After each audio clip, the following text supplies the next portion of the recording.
ஜெபம் செய்வோம். எங்கள் அன்பின் பிதாவே, கர்த்தராகிய இயேசு கிறிஸ்துவின் மூலமும் மண்டையில் வருகிறோம் தந்தையே, இந்த நாளின் சத்தியத்தின் வார்த்தைகளை எங்களுக்கு சத்திய பரிசுத்த ஆவியானவராகிய தகப்பன் இந்நாளிலே எங்களுக்கு வேளையிலே எங்களுக்கு தந்தருளும்படி தகப்பனாகிய இயேசு கிறிஸ்துவின் நாமத்தினாலே தந்தையாகிய ஆவியானவரே தகப்பனே எங்கள் தேற்றவாளனே பாதம் பணிந்து மன்றாடுகிறோம். தந்தையே வருவீராக, வருவீராக, வருவீராக, தகப்பனே வருவீராக.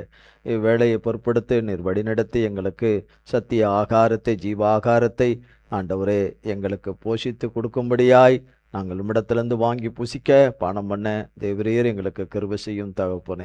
வாரும் ஆவியானவரே வேலையை பொறுப்படுத்திக் கொள்ளுங்க, மண்ணோட்டை மறைத்துக் கொள்ளுங்க. மாம்சம் ரத்தமும் வேதத்தை நீர் கொடாததும் புறம்பானவைகள் ஒன்று கூட என்னிலே காணக்கூடாதபடி தகப்பனாகிய இயேசு கிறிஸ்துவின் நாமத்தின் அக்கினினாலும் தகப்பனுடைய மன்னிப்பின் ரத்தத்தின் அக்கினினாலே என்னிலே வேரோடு சுட்டரிக்கப்பட்டு போவதாக. தந்தையே உம்முடைய அளவிலாத அபிஷேகத்தினாலும் கருபா வரங்கனினாலும் உம்முடைய விசேஷத்தை வெளிச்சத்தினாலும் அக்கினினாலும் அதிகாரத்தினாலும் வல்லமையினாலும் உம்முடைய சத்துவத்தினாலும் சாரத்தினாலும் உம்முடைய தெய்வீக சுவாபத்தினாலும் தெய்வீக தன்மையினாலும் உம்முடைய சாயலாலும் உம்முடைய வெளிச்சத்தினாலும் அக்கினினாலும் நித்திய ஜீவ ஒளியினாலும் உடைய கிருபையின் அன்பின் பலத்தினாலும் நிரப்புவீராக. என்னையும் ஆராதனை பங்கு பெறுகிற லைவில் பங்கு பெறுகிற உடைய பிள்ளைகளை யாவரையும் நிரப்பி ஆண்டு கொள்ளும் ஆளுகை செய்யும். எங்கள் பிதாகுமாரன் பரிசுத்த ஆவியானவராய் மூவராய் ஒன்றாய் இருக்கிற எங்கள் இயேசு மகாராஜாவுடைய நாமம் மட்டுமே உம்முடைய பிள்ளைகளாக எங்கள் யாவரிலும் மகிமைப்படுவதாக. இயேசு கிறிஸ்துவின் மூலம் ஜெபிக்கிறோம் பிதாவே. ஆமேன், ஆமேன், ஆமேன். கர்த்தருடைய நாமத்திற்கு ஸ்தோத்திரம்.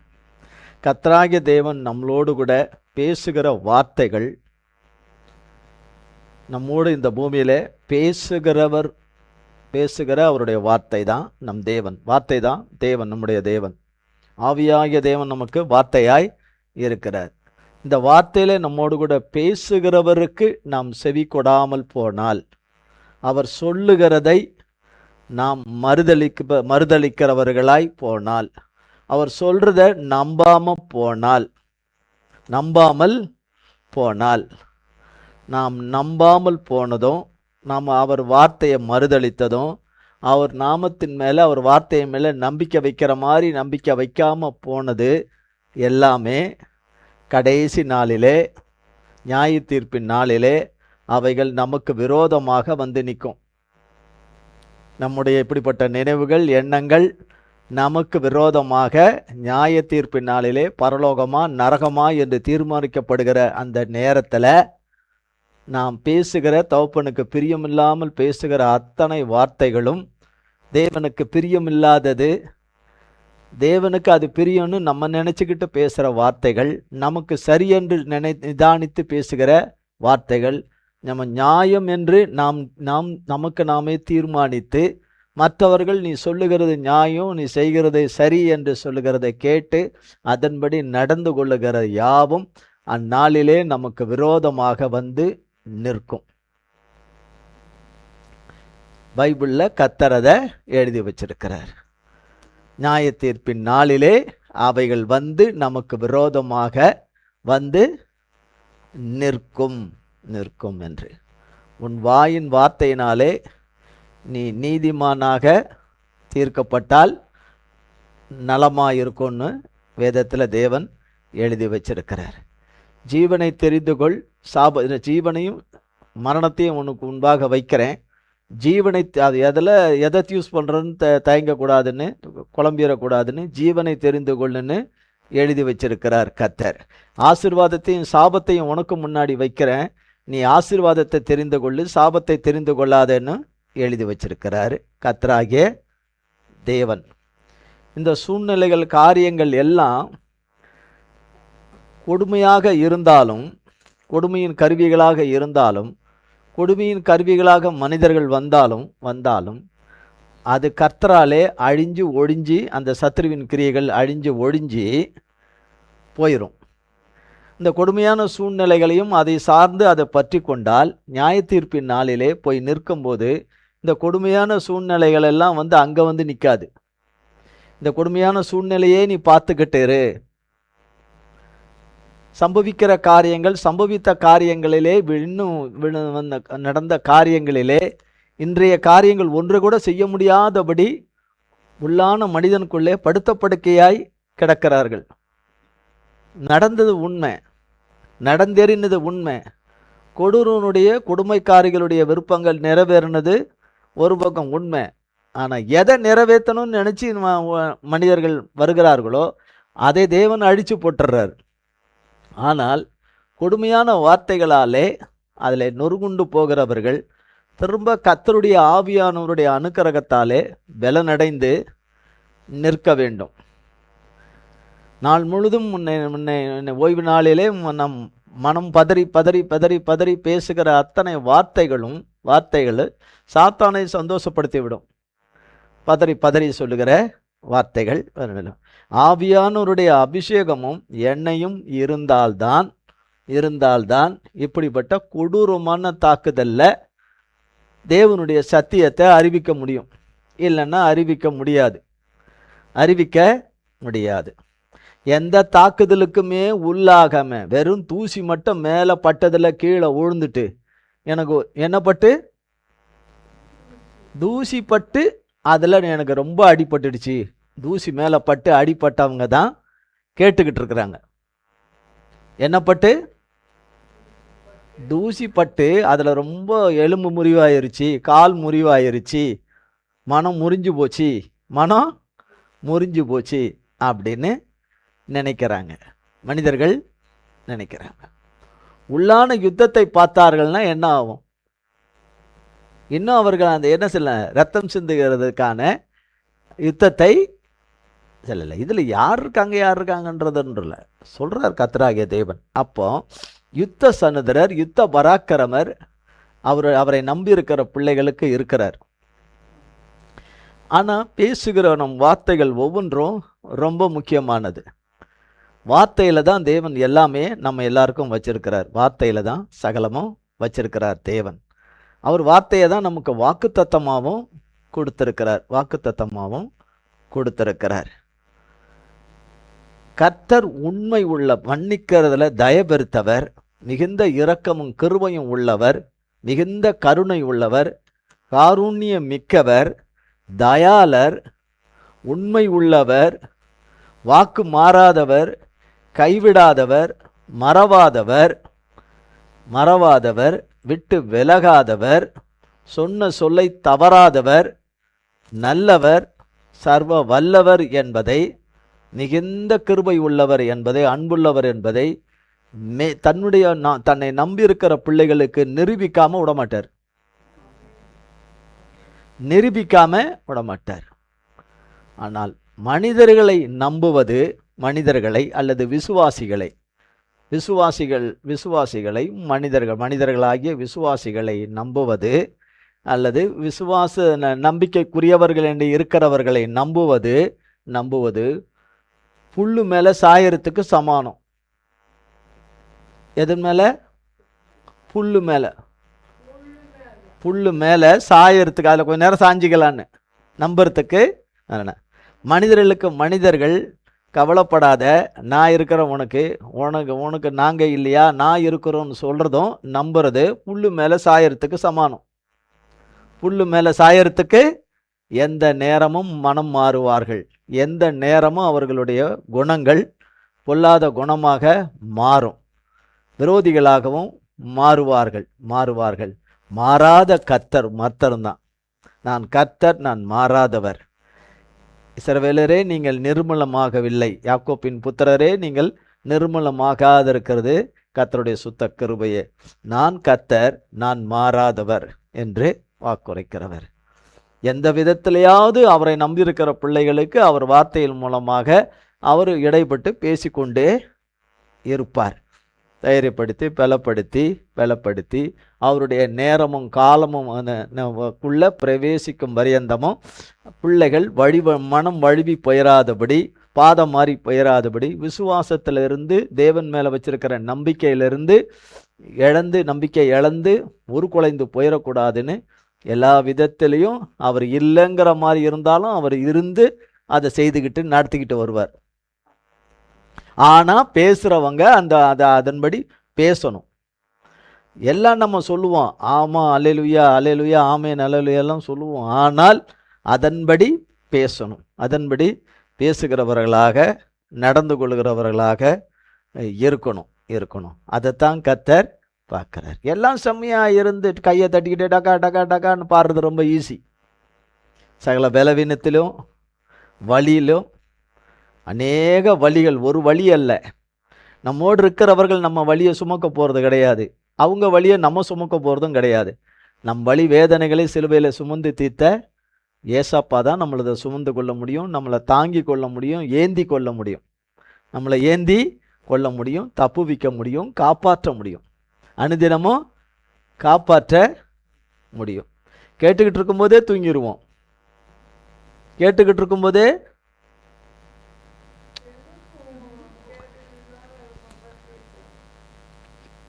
அதாவது யாரையும் மனம் புண்ணாகும்படி சொல்லலை. எதுக்கு சொல்ல வராருன்னா, இப்போ நீங்கள் ஒரு ட்ராவலில் போகிறீங்க,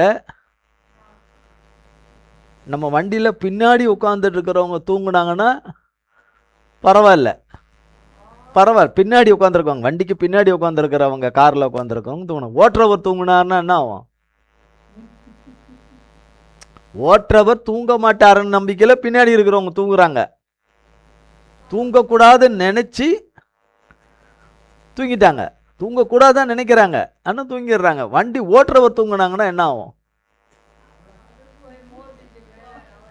எப்படி மோதணும்னு முடிவு பண்ணி தூங்குறவர் முடிவு பண்ணி வச்சிருக்கிறாரோ, அதன்படி பிரிட்ஜிலேருந்து கீழே போகணுன்னு முடிவு பண்ணி வச்சிருக்கிறாரோ, ஒரு ஆற்றுக்குள்ளே போகணுன்னு முடிவு பண்ணி வச்சிருக்கிறாரோ, இல்லை ஒரு குளத்துக்குள்ளே போகணுன்னு முடிவு பண்ணி வச்சிருக்கிறாரோ, இல்லை ஒரு ஜனக்கூட்டத்துக்குள்ளே போகணுன்னு முடிவு பண்ணி வச்சிருக்கிறாரோ, எப்படியோ எல்லாம் நடந்து முடிஞ்ச உடனே கண்ணு திறந்து பார்த்தா இவங்க ஒன்று இந்த காருக்குள்ளே இருக்கணும், இல்லைன்னா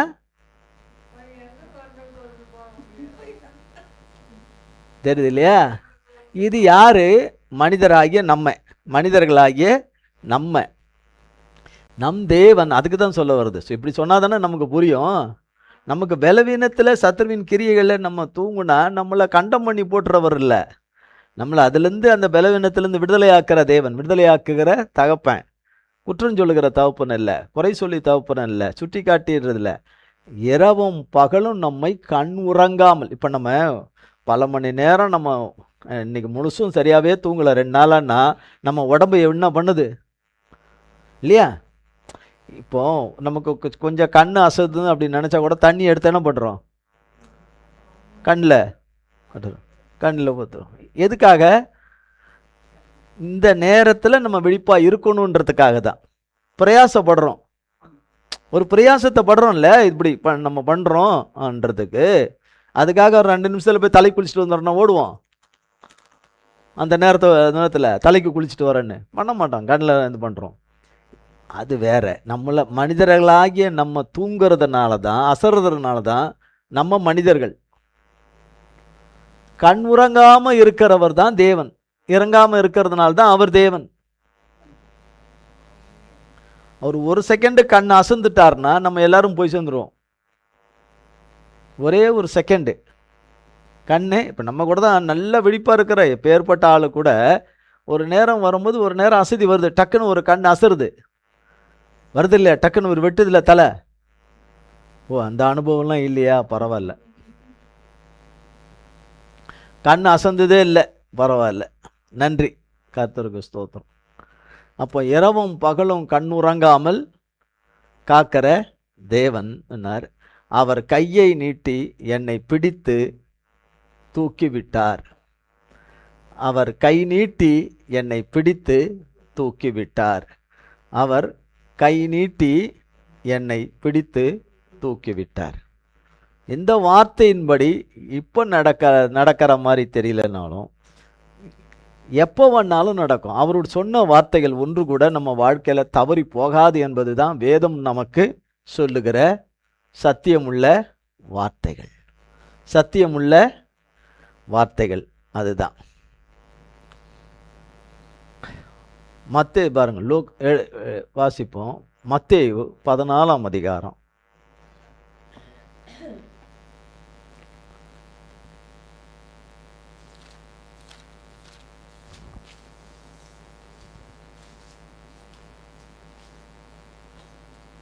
22ஆம் வசனத்திலிருந்து.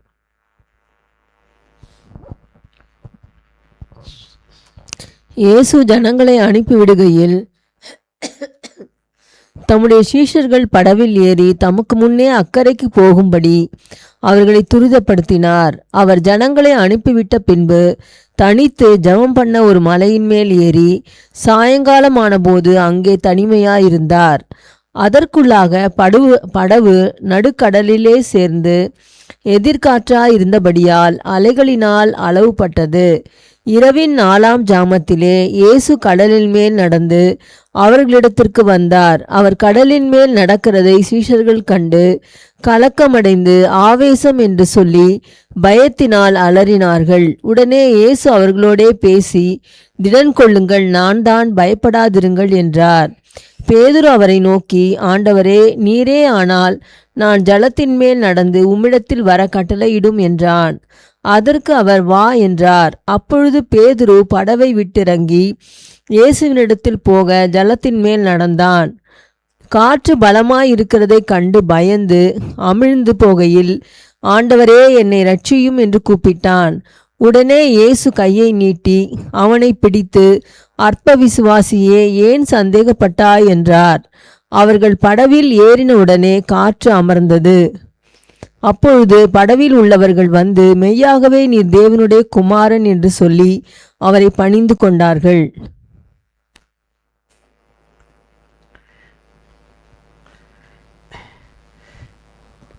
இங்கே எழுதப்பட்டிருக்கிற சம்பவம் என்ன? கர்த்தர் 22ஆம் வசனம், இயேசு ஜனங்களை அனுப்பிவிடுகையில், வந்திருந்த ஜனங்கள் எல்லாம் போயிட்டாங்க. இங்க வந்தவங்க வந்து ஏசப்பா அனுப்பிவிட்ட ஜனங்க எதை கண்டார்கள்? கர்த்தருடைய அற்புதத்தை கண்டார்கள். அதுக்கு முந்தின வசங்கள்லாம் பார்த்தீங்கன்னா, ஏராளம் கர்த்தர் செய்கிற ஒரு நிறைய அற்புதங்கள், அதிசயங்கள், எல்லாம் வியாதியஸ்தர்கள் குணமாகறாங்க, பிசாசினால் பிடிப்பிக்கப்பட்டவங்க விடுதலை ஆகிறாங்க, கர்த்தருடைய சத்திய வார்த்தைகளை கேட்டு ஆகாரத்தை உட்கொள்கிறார்கள். ஆனால் வசனம் சொல்லுகிறது, அதே அதிகாரம் 14ஆம் அதிகாரம் 15ஆம் வசனம், சாயங்காலமான போது அவருடைய சீஷர்கள் அவரிடத்தில் வந்து, இது வனாந்தரமான இடம், நேரமாயிற்று, ஜனங்கள் கிராமங்களுக்கு போய் தங்களுக்கு போஜன பதார்த்தங்களை கொள்ளும்படி அவர்களை அனுப்பிவிட வேண்டும் என்றார்கள். நம்மள மாதிரி தான் ஜனங்க அன்னைக்கு இருந்தவங்க. என்னைக்கு இருந்தவங்க? இருந்தவங்க. ஆனால் அவங்க கவனமாக கேட்டாங்க. பாருங்க, அவங்க முன்னாடி யார் இருக்கா? ஏசாமி இருக்கார். அது கொடுத்து வச்ச காலமா, கொடுத்து வைக்காத காலமா? ஒரு பக்கம் உண்மையிலேயே கொடுத்து வச்ச காலம்தான், கொடுத்து வச்ச காலம்தான். இப்போ இருக்கிற அந்த காலத்துக்கும் அப்போ இருக்கிற அந்த காலத்துக்கு விட இந்த காலத்தை விட அது இதுதானே இருக்கிறதுலே சூப்பர். ஏன்னா யார் முன்னாடி இருக்கிறோம்? கண்ணு முன்னாடி யார் இருக்கா? ஏசப்பா இருக்கார். கண்ணு முன்னாடி ஏசப்பா இருக்கிறார். அதுவும் அருமையான காலம், ரொம்ப அருமையான காலம்.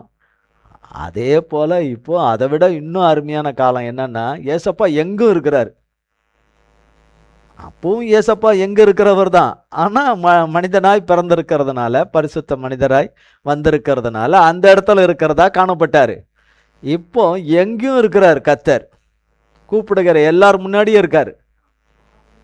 எல்லார் முன்னாடி இருந்தும் பேசுறாரு. என்னது?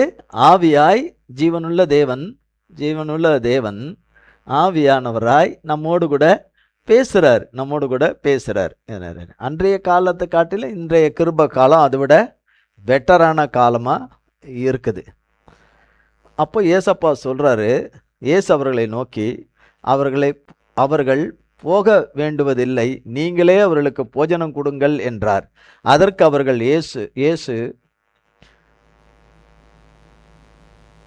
அவர்கள் இங்கே எங்களிடத்தில் 5 அப்பமும் 2 மீன்களுமே உண்டு, 5 மீனும் 5 அப்பங்களும் 2 மீன்களும் மட்டுமே உண்டு என்றார்கள். அவைகளை என்னிடத்தில் கொண்டு வாருங்கள் என்றார். அப்போ கர்த்தர் அங்கே ஒரு பெரிய அற்புதத்தை செய்து, இருந்தது 2 மீனும் 5 அப்பந்தான் இருந்தது. அது கொடுக்க மனதுள்ள ஒரு சிறுவன், இன்னொரு பகுதியில் இருக்கு, ஒரு சிறுவன் தான் அதை கொடுத்தான்னு. அப்போ அந்த சிறுவனுக்கு அவன் வைத்திருந்ததை எடுத்து ஏசப்பா கேட்டதுனால கொடுத்ததுனால கர்த்தர் ஆசீர்வதித்து அங்கே வந்திருந்த ஏராளமான ஜனங்கள் பிள்ளைகள் எல்லாம் 5000 பேர்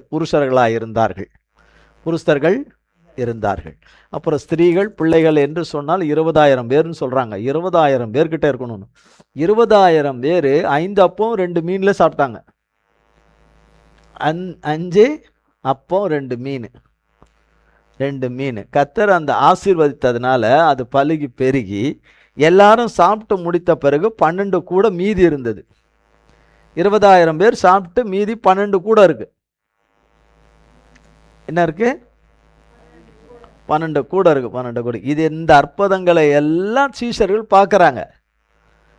சீஷர்கள் தான் அந்த எல்லாரும் கொடுக்குறாங்க. எல்லாம் வர்றவங்களுக்கு எல்லாம் கர்த்தர் பந்தி இருக்க வச்சு எல்லாருக்கும் கொடுக்குறாங்க. கொஞ்சம் கற்பனை பண்ணி பாருங்க, 20,000 பேருன்னா இந்த 20,000 பேருக்கு அந்த நேரத்தில் அவங்களுக்கு சாப்பாடை டெலிவரி பண்ணணும்னா என்னது? சாப்பாடும் வந்துட்டு கர்த்தர் வர வச்சுட்டாரு. இப்போ அதை டெலிவரி பண்ணணும், எல்லாரும் சாப்பிட வைக்கணும். சாதாரண காரியம் அது?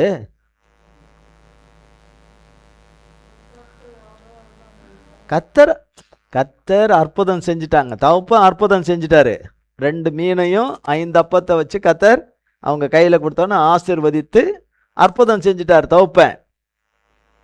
ஆனால் செஞ்ச அந்த இதை எடுத்து கொண்டு போய் கொடுக்கறது யார் செய்யணும்? பிதாவாகிய தேவன் தம்முடைய ஒரே பேரான குமாரனாக ஏசப்பாவை நமக்கு கொடுத்தாரு. தகுதியற்ற நமது பேரில் இரக்கம் பாராட்டி கிருபையின் அன்பாய் தகப்பன அன்பே உருவான ஏசப்பாவை நமக்கு கொடுத்துட்டாரு. ஏசப்பா பிதாவின் சித்தத்தை சிலுவையில் நமக்காக எல்லாவற்றையும் செய்து முடித்த வெற்றி சிறந்து பிதாவோட நம்மளை ஒன்று சேர்த்துட்டாரு. பரிசுத்த ஆவியானவராகிய தகப்பனை நமக்கு கொடுத்துருக்கிறாரு.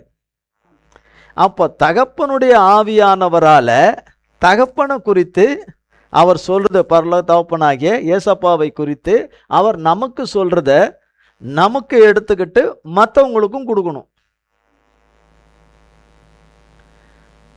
ஆவியானவர் இருந்தால் தான் எடுத்து கொடுப்போம். ஆவியானவர் இருந்தால் தான் பலன் அடைவோம். நம்ம பலனெல்லாம் உறிஞ்சிட்டுங்க, உண்மைங்க. பலனை உறிஞ்சிட்டாலும் அதை சப்ளை பண்ணுறவர் உடனே சப்ளை பண்ணிடுறாரு.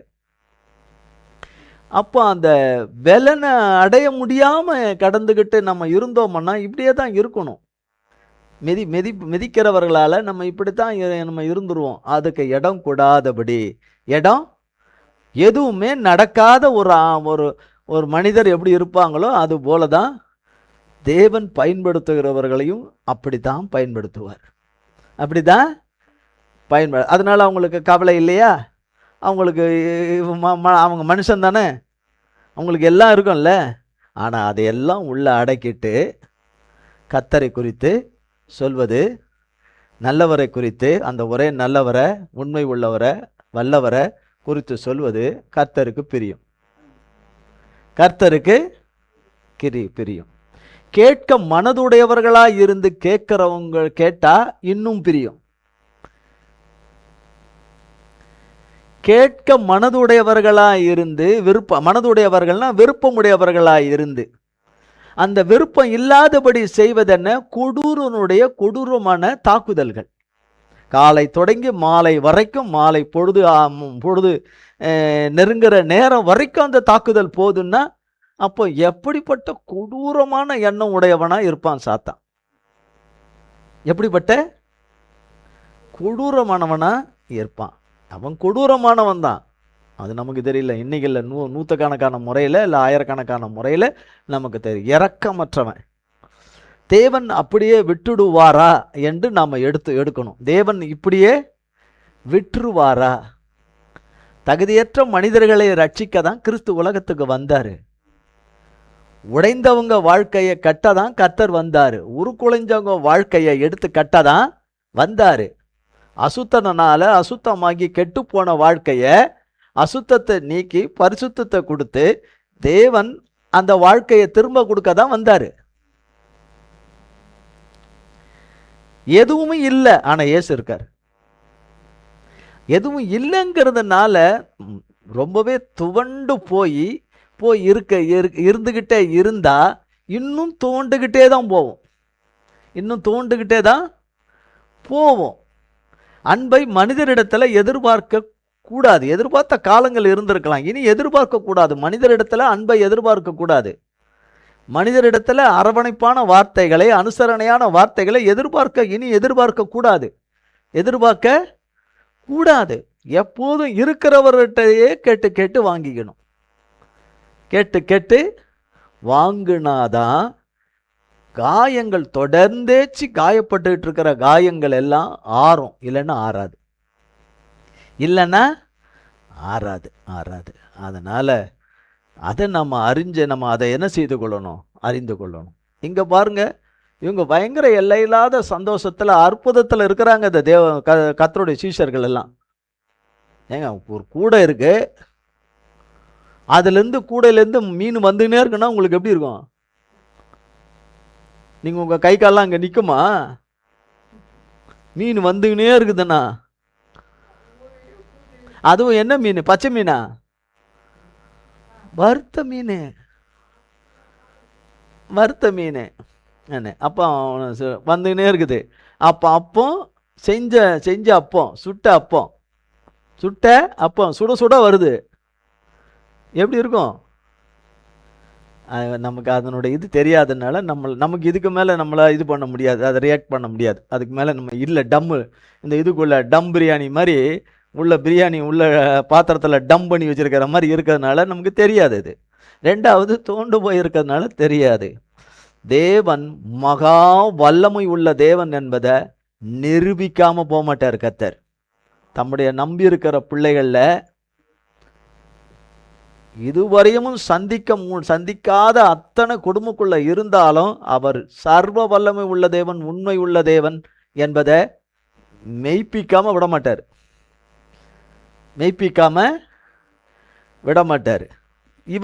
இவங்க இதெல்லாம் பார்த்த உடனே ஏசப்பா தான் அனுப்புறாரு. வசனம் சொல்லுகிறது 22ஆம் வசனம், இயேசு ஜனங்களை அனுப்பி விடுகையில் போட்டிருக்கிற வசனத்துக்கு தான் இந்த இவ்வளவு தூரம் சொன்னது. இந்த இவ்வளோ அற்புதத்தெல்லாம் பார்த்து சாப்பிட்டு முடிச்சுட்டு அவங்களெல்லாம் அனுப்பி விட்டுட்டு 12 சீஷர்கள் மட்டும் கூட இருக்கிறாங்க. ஏசப்பா கூட தனிமையில் ஒரு இடத்துல இருக்கிறாங்க. அங்கே தான் ஏசப்பா சொல்கிறார் சீஷர்களை பார்த்து, தம்முடைய சீஷர்கள் படகில் ஏறி அவருக்கு முன்னாடி நீங்கள் படகுல நீங்கள் அந்த கரைக்கு போங்க, இந்த கடலுக்கு அந்த கரைக்கு நீங்கள் போங்க, நான் வரேன்றார். நீங்கள் போங்க, முதலாவது நீங்கள் போங்க, அப்புறம் வரேன்னு அர்த்தம். நான் அப்புறம் வரேன்னு. இவங்க என்ன யோசிச்சிருப்பாங்க? நம்மக்கிட்ட படகு இருக்க வந்துடுறோம் அந்த பக்கம்.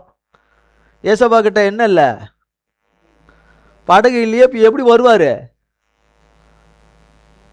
சரி, அவர் சொல்கிறாரு, அவர் சொல்கிறத நம்ம செய்வோம். என்னது? அவர் சொல்கிறாரு, நம்ம அதன்படி அவர்கிட்ட என்ன இல்லை,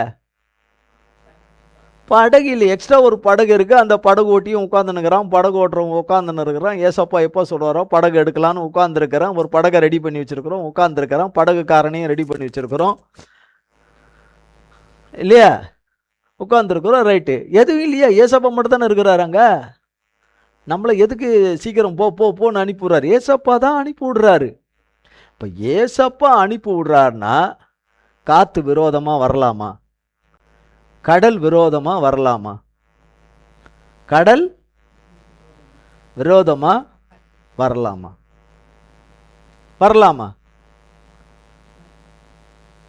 ஓ, நீங்கள்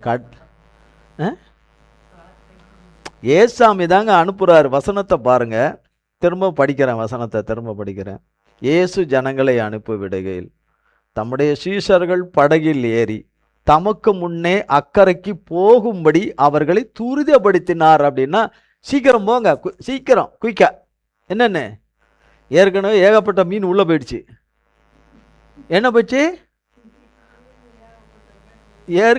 ஏகப்பட்ட மீனும் என்ன போயிடுச்சு? அப்பமும் உள்ளே போயிடுச்சு. அதில் பேர் இவ்வளோ ருசியாக யாரும் சாப்பிட்டதில்லை. எவ்வளோ ருசியா? திரும்ப கிடைக்குமோ கிடைக்காதோ, கிடைச்ச வரைக்கும் தள்ளியிருக்கலாம். கிடைச்ச வரைக்கும் தள்ளியிருக்கலாம், சாப்பிட்ருக்கலாம். சாப்பிட்டு கொஞ்சம் அசந்து, கொஞ்சம் ஒரு 1/2 மணி நேரம் அப்படி கண் அசந்தால் நல்லாயிருக்கும். கண் அசர விடலை, கிளம்புங்கன்றார். என்ன பண்ணுங்கன்றாரு? கிளம்புங்கன்றார். அப்போ ஏசப்பா சொன்ன பிறகு சொல்லி சொன்ன பிறகு இல்லையா கிளம்பிட்டாங்க. அப்படி என்ன அர்ஜென்ட்டுன்னு தெரியலையே, ஏசப்பா நம்மளை போடு கிளம்புன்னு ஒன்று அர்ஜென்ட்டு பட்டுறாரு. சரி ரைட், அவருக்கு சொன்னால் அது காரணம் இருக்கும். ரைட் அப்படின்னு கிளம்பிட்டாங்க. இப்போ போனவங்க என்ன நினச்சி போயிருப்பாங்க, ஏசப்பா அனுப்பி விட்ருக்கிறாரு, அப்போ எந்த ப்ராப்ளமும் கிடையாது. சில மணி நேரத்துக்குள்ளே நம்ம அந்த கரைக்கு அந்த பக்கத்தில் போயிட போகிறோன்னு போயிட்டாங்க. கொஞ்ச நேரத்துக்குள்ளே காற்று கிளப்பின்னு வருது. கடலில் ஏற்ற மாதிரி காற்று சொயிட்டுன்னு சொயிட்டுது அவங்கள. இப்போ படகு இப்படி போகுது, படகு போவே மாட்டேங்குது. படகு எவ்வளோ தண்டு வலிச்சாலும் படகு என்ன பண்ண மாட்டேங்குது, போக மாட்டேங்குது. சரி, பின்னாடியே இழுத்துக்கின்னு போய் ஏசப்பா இருக்கிற சைடாகவே போயிடலான்னு சொல்லி போனாலும் அப்படியும் போக மாட்டேங்குது, சுழட்டிக்கிட்டே இருக்குது. எப்படி இருக்கும்? இப்போ நீங்கள் ஒரு ராட்டினத்தில் சுற்றுறீங்க, நல்ல ஸ்பீடாக இருக்கிற ஒரு ராட்டினத்தில் ஒரு 5 அதுக்கு ஒரு டைம் வச்சுருப்பாங்க, கணக்கு என்ன வச்சுருப்பாங்க. எல்லாம் அவன் பட்டன் அமைக்கிட்டான், 1/2 மணி நேரம் ஆனாலும் 1 மணி நேரம் ஆனாலும் சுற்றட்டோன்னு என்ன ஆகும்? மயக்கமாகி கொஞ்ச நேரம் கழித்து அந்த சுற்றுற இதிலிருந்து நம்ம எங்கேயோ போயிட்டுருப்போம், தூக்கி வீசிகிட்ருக்கோம், எங்கேயோ போயிட்டுருக்கோம். அப்போ இவங்க மணிக்கணக்காகுது. என்ன ஆகுது? மணிக்கணக்காகுது. இப்போ இங்கே பீச் இருக்குது. இங்கே சென்னையில் பீச் கிடையாது பொதுவாக. நம்ம பீச்சுன்னு ஒரு எடுக்கிற இடம் இங்கே எங்கேயாவது இருந்தால், பீச் இல்லையா? அதானே. பீச் இருக்கு இல்லையா? பீச் இருக்கு.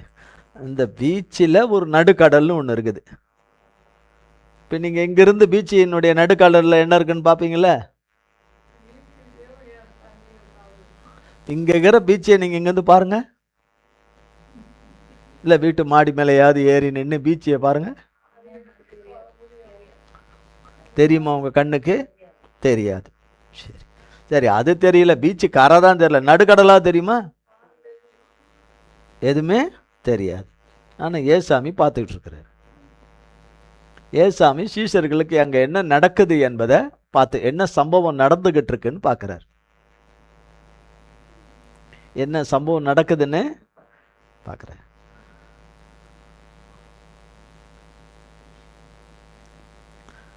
அவங்களுக்கு என்னென்னலாம் யோசித்துருப்பாங்க.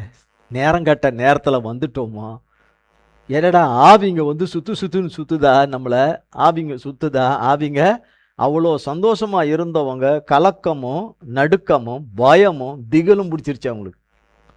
இதை அவங்க எதிர்பார்க்கலை. என்னாக்கலை? எதிர்பார்க்கலை. அவங்க ஒரு பெரிய சந்தோஷத்தில் இருக்கிறாங்க, கர்த்தர் செய்த சந்தோஷத்தில் இருக்கிறாங்க. ஆனால் கர்த்தர் எதிர்பார்க்குற விசுவாசத்தில் அவங்க இல்லை. கர்த்தர் எதிர்பார்க்கிற அந்த விசுவாசத்தில் இல்லை. நம்ம என்ன சொல்லுவாங்க, இது எப்படி விசுவாசிக்க முடியும், இது எப்படி நம்ப முடியும், காற்று சொயிட்டு அடிக்குது, காற்று எகிரி குச்சி ஓடுறதுக்கு என்ன தரையா இது? என்னது? கடல். கீழே குதிச்சோன்னா ஒரு காலை ஒரு மீன் எடுத்துன்னு போயிடும், இன்னொரு மீன் இன்னொரு காலை எடுத்துன்னு விடும், இன்னொரு மீன் இன்னொரு கையை எடுத்துன்னு போயிடும். அடுத்தது கீழே இருக்கிற மீன் ஃபோன் பண்ணி சொல்லிவிடும், நல்ல கறி கீழே காட்டு நமக்கு கிடச்சிருக்குது கடலில், சீக்கிரம் வாங்கன்னு ஃபோன் பண்ணி சொல்லிவிடும். மற்றவங்களுக்கு மீனுக்கும் ஃபோன் பண்ணி சொல்லிவிடும். ஃபோன் பண்ணி சொல்லிடும். நம்ம ஃபோனு தண்ணியில் போட்டால் போயிடும். அந்த மீனில் இருக்கிற ஃபோனுக்கு தண்ணிக்குள்ளே இருக்கிற ஃபோனுக்கு ஒன்றுமே ஆகாது. ஓ, மீனுக்கு ஃபோன் இருக்கு, ஃபோன் பண்ணி சொல்லிடும். வந்து கவிட்டு எல்லாத்தையுமே அள்ளிக்கிட்டு எல்லாமே போயிடும். மேலே கேசரி கலரில், தண்ணி மேலே கேசரி கலராக இருக்கும். என்னது இது? ரத்த வாடைக்கு எங்கே இருக்கிறதெல்லாம் கிலோமீட்டர் எவ்வளோ தூரத்தில் இருக்கிறதெல்லாம் ஓடி வந்துடும். என்னது இந்த கேசரி கலர் நல்லா இருக்கேன்னு, கேசரி வாசனை நல்லா இருக்கு அப்படின்னு வந்துடும். அப்போ இந்த நிலைமைக்கு போயிட போகிறோம், இனி உள்ளே விழுந்தோம்னா அதோட நம்ம கதை விழுந்தது அப்படின்னு சொல்லும்போது நேரமும் கடக்குது. அங்கேயே தான் இருக்கிறாங்க, மணிக்கணக்காக அங்கேயே இருக்கிறாங்க. இருள் சூழ்ந்துட்டு என்ன ஆயிட்டு? கடுமையான இருட்டு அப்படின்னும் போது நனைஞ்சிட்டாங்க. ஈரமாக இருக்கிறாங்க, எல்லாமே ஈரமாகவும் இருக்கிறாங்க. இப்படி விடலை, எல்லா நம்பிக்கையும் போயிடுச்சு, எல்லா நம்பிக்கையும் போயிடுச்சுன்னு சொல்லிட்டு ஃபோன் பண்ணி சொல்லவும், ஏசப்பா ஃபோன் பண்ணி சொல்கிறதுக்கு இவங்க கையில் ஃபோனும் இல்லை. சரி, இவங்க ஃபோன் பண்ணாலும் எடுத்து பேசுகிறதுக்கு ஏசப்பாக்கிட்டையும் ஃபோன் இல்லை. ஏசப்பாக்கிட்டையும் என்ன இல்லை? ஃபோன் இல்லை. ஏசப்பாக்கிட்டையும் ஃபோன் இல்லை. இங்கே என்ன நடக்குதுன்னு பார்க்கறதுக்கு ஏசப்பா கிட்ட டெலஸ்கோப்பும் இல்லை, அங்கேருந்து பார்க்குறதுக்கு இல்லை. என்ன செய்யறது? தகவலை எந்த விதத்திலாவது அனுப்பணுனாலும் ஏசப்பாவுக்கு இப்படி ஒரு ஆபத்தில் மாட்டிக்கிட்டோம், சிக்கிக்கிட்டோம், நீங்கள் தான் அமிச்சிங்க, நீங்கள் சொன்னதை செய்யறதுக்கு தான் போகணும், இதில் அகப்பட்டுக்கிட்டோம் என்று சொல்லி கதறாங்க. கத்துன்னு கத்துறது எங்கே கேட்குவாங்க? கேட்காது. எவ்வளோ கற்றுனாலும் கேட்கல அப்படின்னும் போது அப்போ பார்த்தாரு, அவங்க முழு நம்பிக்கையும் எல்லாமே இதாகிடுச்சு. இதுக்கப்புறம் ஏசப்பா வரலன்னா படகுலே சீஷர்கள் கதை முடிஞ்சிடும். ஏசப்பா எப்படி வருவார், நம்மளை போக சொல்லிட்டாரேன்னு சொன்னால், ஏசப்பா நடந்து வர்றாரு, தண்ணியில் நடந்து வர்றாரு. ஏசப்பா தண்ணியில் நடந்து வராரு. இது வரைக்கும் தண்ணியில் நடந்து வந்ததை இவங்க யாரையும் பார்த்ததில்லை. நீங்கள் பார்த்துருப்பீங்க, அவங்க பார்த்ததில்லை. இப்போ நீங்கள் பார்த்துருப்பீங்க, உங்கள் ஊரில் யாராவது ஆற்று மேலே நடந்து வருவாங்க, குளத்து மேலே நடந்து வருவாங்க, நடந்து இந்த பக்கம் அந்த பக்கத்தில் இந்த பக்கம் நடந்து வந்துடுவாங்க இல்லையா? தண்ணியில் பார்த்துருக்க மாட்டீங்க. அப்போ அவங்க பார்க்கல, அங்கே நடந்து வர்றதை இவங்க பார்த்த உடனே ஆவி பிசாசுன்னு கத்துறாங்க இவங்க, லபன்னு. எவ்வளோ நேரம் காற்றை பார்த்தோம், காற்றை அடிக்கிறத பார்த்தோம், வீசுகிற தண்ணியை பார்த்தோம். இப்போ எதை பார்க்குறோம்? கண்ணாலேயே வெள்ளையர்னு ஒன்று வருது, வெள்ளையர்னு வெளிச்சமாக ஒன்று வருதுன்னு பார்த்தோன்னே கத்துன்னு கத்துறாங்க. அதனை அலறினார்கள் என்று சொல்லி. அப்போ நீங்கள் கொஞ்சம் யோசித்து பாருங்கள், ஒருத்தரை கையை கட்டி பிடிச்சிருப்பாங்க, உன்னை பச்சை கடிக்க போதோ, எண்ணெய் கடிச்சு திங்க போதோ அப்படின்னு. ஆனால் பாருங்க, உடனே இயேசு அவர்களோடு பேசி, திடன் கொள்ளுங்கள், நான் தான், பயப்படாதிருங்கள் என்றார். என்ன சொல்றாரு? திடன் கொள்ளுங்கள், நான் தான்றார். அப்போ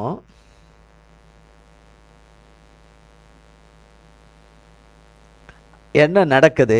உடனே அடுத்தது அந்த சூழ்நிலையெல்லாம் மாறுது. ஏசப்பா இதுக்கப்புறம் என் பிள்ளைகளை நான் பார்த்துக்கிட்டு இருக்க முடியாது,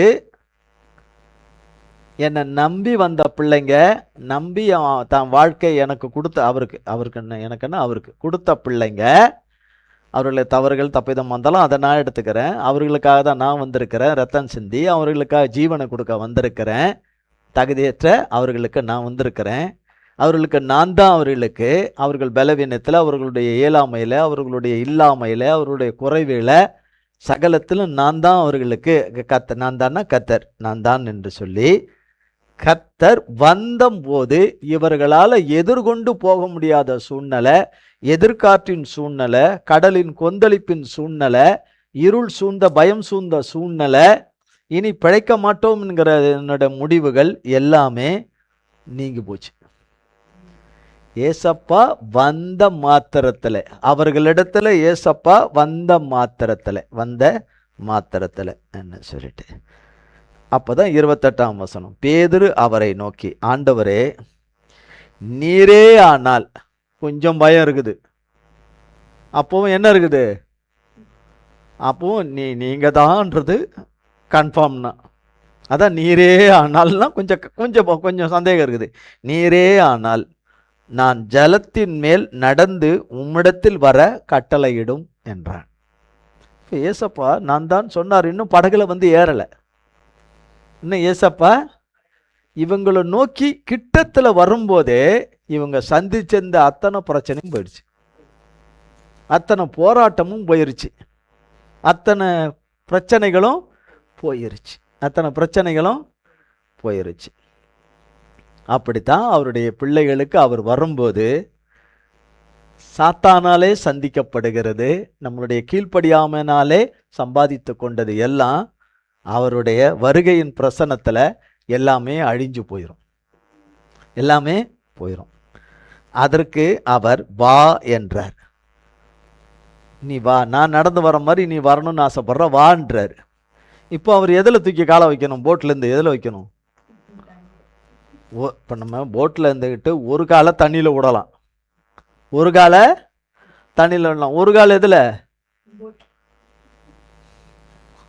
தமிழில் சொல்லுவாங்க ஆற்றுல ஒரு கால், சேத்துல ஒரு காலுன்னு சொல்லுவாங்க. ஆற்றுல ஒரு கால், சேத்துல ஒரு கால்னு சொல்லுவாங்க. நான் சொல்லிட்டு இப்போ நீங்கள் ஒருத்தர் அந்தரங்கத்தில் தொங்குறாங்க, கையை பிடிச்சிக்கோன்றாங்க, கையை பிடிச்சிக்கோன்றாங்க. ஒரு கையை கொடுன்றாங்க, கையை கொடுக்குறோம். இன்னொரு கையை இன்னொரு பக்கமாக பிடிச்சின்னு இருக்கணும். நீ அதை விட்டுடுன்றாங்க. எதை? இவங்க சொல்கிறேன், நீ இதை விட்டுட்டியானா நான் இதை பிடிச்சிக்கினா அது என்ன பண்ணுவேன்? தொங்கின்னு இருப்பேன். இந்த கையை என்ன பண்ண மாட்டோம், லேஸில் விட மாட்டோம், பயப்படுவோம். இந்த கையை என்ன பண்ணுவோம்?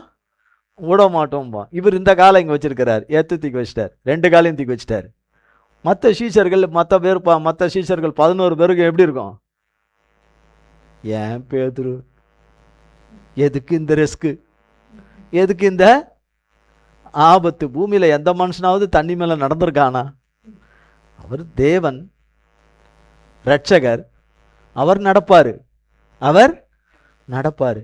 நம்ம நடக்க முடியுமா? நம்ம நடக்க முடியுமா அப்படின்னு அவங்க அதெல்லாம் அந்த நேரத்துக்கு சொல்லியிருக்க மாட்டாங்க.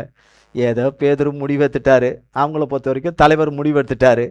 தலைவர், சீஷர்களுக்கு அவர் தான் தலைவர். தலைவர் முடிவெடுத்துட்டாரு, 2 காலையும் இறக்கிட்டார் தண்ணியிலன்னு. இப்போ 2 காலையும் எடுத்து தண்ணியில் வைக்கும்போது தரையில் நிற்கிற மாதிரி நிற்கும்போது அவருக்கு எப்படி இருக்கும்? தண்ணி தர மாதிரி இருக்குது அவருக்குன்னா எப்படி இருக்கும்? இப்போ யாரை பார்த்துக்கிட்டு இருக்கிறாரு? ஏசப்பாவை பார்க்குறாரு. தண்ணி என்னவா இருக்கு? சாதாரண ஒரு உறைந்த நிலையில் இருக்கிற ஒரு பனிக்கட்டி மாதிரி, ஒரு தண்ணி மாதிரி இருக்குது. அந்த நிலையில் இருக்கக்கூடியதா, அந்த தன்மையில் இருக்கக்கூடியதா இருக்குது. அதனால காலத்துக்கு என்ன செய்யிட்டாரு? நடக்க ஆரம்பிச்சிட்டாரு. கொஞ்ச தூரம் நடந்து அப்படி போயிட்டு இருக்கும்போது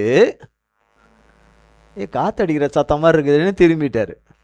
காத்தடிக்கிற சத்தமாக இருக்குதுன்னு திரும்பிட்டார். திரும்பின உடனே என்ன ஆயிட்டாரு? தண்ணிக்குள்ள முங்கிட்டாரு. எதை நமக்கு வலியுறுத்தனா, நம்ம தேவனையே பார்த்துட்டு இருக்கிற சூழ்நிலையில் எல்லாமே இருக்கிற அந்த சூழ்நிலையில் நம்ம சூழ்நிலையை பார்க்க போனால் நம்ம முங்குற நிலைமை தான் நமக்கு ஏற்படுது. முங்குற நிலைமை ஏற்படுது. பிறகுதான் அவர் சொல்றாரு, ஜனத்தில் மேல் நடந்தான். 30ஆம் வசனம், காற்று பலமாய் இருக்கிறதை கண்டு பயந்து. இப்போ எல்லாம் அடங்கின மாதிரி இருந்த மாதிரி இந்த காற்று இப்போ என்னவா இருக்குது? இப்போ அடிக்கிற மாதிரி இருக்கு. அடிக்கிற காற்று பயந்து அமிழ்ந்து போகையில், ஆண்டவரே என்னை ரட்சியும் என்று கூப்பிட்டான். உடனே இயேசு கையை நீட்டி பிடித்து அற்ப விசுவாசியே, ஏன் சந்தேகப்பட்டாய்? ஏன் இந்த சூழ்நிலையில யாவான் நம்புவான் ஆண்டவரை அப்படின்னு தானே மச்சான் கேட்பான். ஆனா கர்த்தர் எதை எதிர்பார்க்கிறாரு? சொல்ற வார்த்தை கூட என்ன வார்த்தைன்னு சொல்றாரு? அற்ப விசுவாசியே, ஏன் சந்தேகப்பட்டாய் என்றார். அவர்கள் படகில் ஏறினவுடன் காற்று அமர்ந்தது. இப்போ டோட்டலா காற்று கிடையாது. ஏசப்பா அவங்க இதுக்குள்ள வந்துட்ட பிறகு, அவங்க வாழ்க்கைக்குள்ள பிரயாணத்துக்குள்ள இயேசு வந்த உடனே காற்று அமர்ந்து விட்டது. காற்று இப்போ இல்லை. அவங்க சந்தித்த எந்த காரியமும் இல்லை. இப்போ கர்த்தருடைய கிருபையினால கரையேறுகிறார்கள். அந்த கரைக்கு வந்துடுறாங்க. அப்போ அந்த முழுகிற அந்த நேரம் கர்த்தர் தூக்கி எடுத்துறார். கர்த்தருக்கு சொன்னார். அப்போ அந்த காற்றை பார்க்காதபடி கர்த்தரை பார்க்கணும்னு கர்த்தர் விரும்புறார். காற்று என்பது பிரச்சனைகள். நமக்கு வருகிற அலையாய் வருகிற வகையாய் வருகிற மகனால, மகளால, மனைவியால, கணவனால, மாமியாரால, மாமனாரால, நாத்தனாரால, சம்மந்தியால, உறவுகளால, நண்பர்களால, யாராரோ என்னென்னவோ ஏதோ எல்லா மனுஷர் மூலியமாக தான் வரும். வருதுன்னும் போது ஒன்று வந்து ஒரு ஸ்லாட்டு மாதிரி ஒன்று வந்துன்னு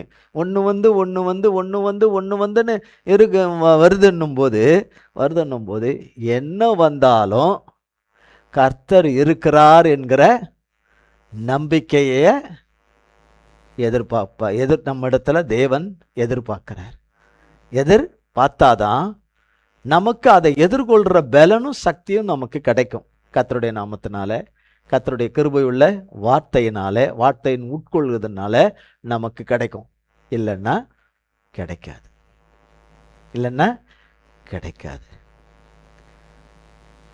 பழைய ஏற்பாட்டு காலத்துலலாம் பார்த்தீங்கன்னா இஸ்ரவேல் ஜனங்க நிறைய அழுவாங்க, விதவிதமான காரியத்துக்கு அழுவாங்க. அதில் கர்த்தர் சந்தோஷப்பட்டதாகவே எங்கேயுமே இருக்காது. முணுமுணுக்கிறது, எது கத்தாலும் இது பண்ணுறது, அதெல்லாம் பார்க்கும்போது கர்த்தருக்கு ரொம்ப இதாக இருக்கும். அதனால் அவங்களுக்கு ஒரு அற்புதத்தை அவங்களுக்கு இந்த அதிசயத்தை செய்யணும்னு செஞ்சிடுறாரு. ஆனால் அவர்கள் எதை இச்சித்து பெறணும்னு நினைச்சார்களோ அதிலே அவர்கள் அழிந்து போனார்கள் தான் இருக்குது. கர்த்தரை நம்பினவர்கள் பிழைத்தார்கள், பிழைத்தார்கள், கர்த்தருடைய நாமத்தினாலே வாழ்ந்தார்கள் என்று தான் வேதத்தில் இருக்குது. அவர் கையை நீட்டி என்னை பிடித்து தூக்கி விட்டார். கர்த்தருக்கு ஸ்தோத்திரம். நம்முடைய இந்த இது மாறல. இத்தனை காற்று புயல்கள், இத்தனை யுத்தங்களை நம்ம சந்திக்கும் போது சில ஒரு 2 மணி நேரம் ஒரு ஸ்லாட்டு மாதிரி வந்து அப்படி வந்திருந்தாலும் அதனால சாத்தான் ஜெயிக்க விடலை. கர்த்தர் சாத்தானை ஜெயிக்க விடலை. கர்த்தருடைய நாமத்திற்கு ஸ்தோத்திரம். அதை தான் எடுத்துக்கணும். திரும்ப நம்ம அதே தொடர்ந்தேச்சு அந்த மனமடிவுக்குள்ளே இருந்துகிட்டு இருந்தா இன்னும் போட்டு இந்த மணிமடிவை நீக்குவார். இந்த மன வேதனைகளை நீக்குவார். இந்த தாங்க முடியாத மன பாரங்களை நீக்குவார். வெறுமை எல்லாத்தையும் நீக்குவார் கர்த்தர் என்று தான் அறிக்கை செய்யணும். கர்த்தருடைய நாமத்தினால அறிக்கை செய்யணும். அற்புதங்களை செய்திருவார், அதிசயங்களை செய்திருவார். அவருடைய நல்ல வார்த்தைகளை நிறைவேற்றிடுவார். திடம் மனதோட, உறுதி வாய்ந்த, வைரம் வாய்ந்த ஒரு மனதோடு கூட இருக்கணும். இனி எந்த காலத்திலும் எந்த மனிதனையும் நம்பக்கூடாது. எந்த மனிதனையும், அது ஆணோ பெண்ணோ, நம்பவே கூடாது என்பதில் ஆழமான, உறுதியான, நிலையான ஒரு மனதும் இருதயமும் திடமாக இருக்கணும் என்பதை கர்த்தர் விரும்புவார். கர்த்தரை தவிர. அதனால தான் சொல்லிட்டார், அவர் கையை நீட்டி தூக்கி விட்டார். அவருடைய பிள்ளைகளையும் கை நீட்டி அவருடைய பிள்ளைகளை நம்மை தூக்கி விடுவார். ஆமென். தூக்கி விட்டு கண்மலையாகி அவரிலே நிலை நிற்க செய்து வாழும்படி செய்வார். கர்த்தர் அவருக்கு முன்பாக அவருக்குள்ளே வாழும்படி செய்வார். கர்த்தர் இந்த வார்த்தைகளை நமக்கு ஆசீர்வதிப்பாராக. ஜெபம் செய்வோம்.